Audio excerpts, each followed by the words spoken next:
1ครับตอนนี้ตี 1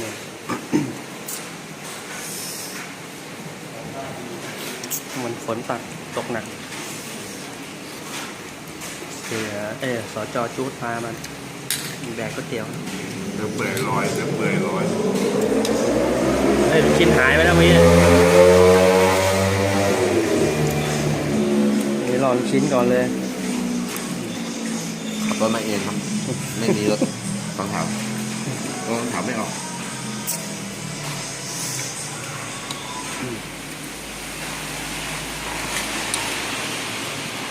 สุดยอดครับแซ่บดูน้ำมันแดงเลยเนี่ย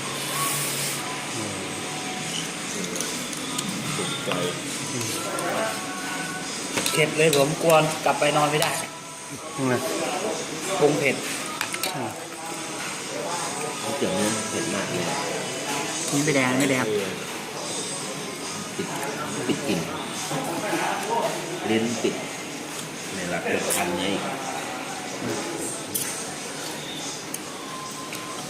แซวแป๊บเดียวลูกชิ้นหายไปในพริบตาเลยโอ้รอเหยื่อแป๊บนึงนี้ไม่อมไว้อะไรแบบลิงอ่ะอมไว้2 แก้มกลับไปเที่ยวบ้านรู้จัก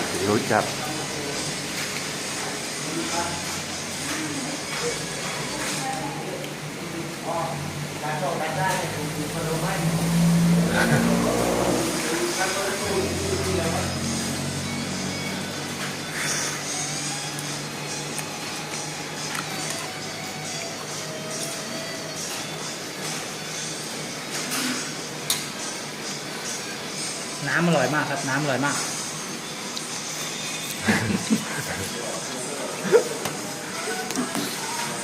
อะไรหมดก่อนก็เลย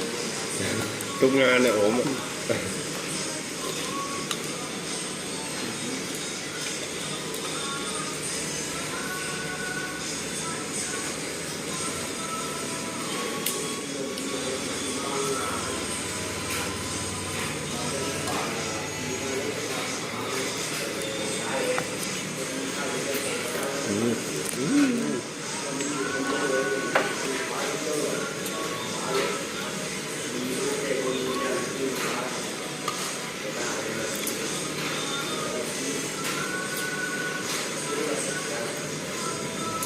ติดใจเลยเดี๋ยวคือมาสจ.จูด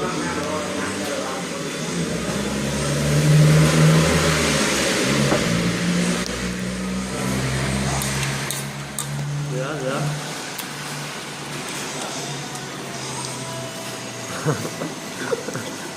นื้อเปื่อยลอย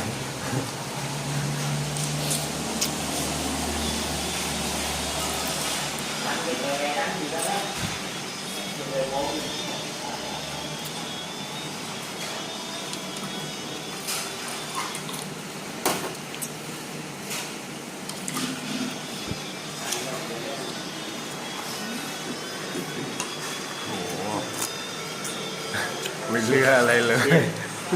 ไม่เหลือเลยอร่อยไหม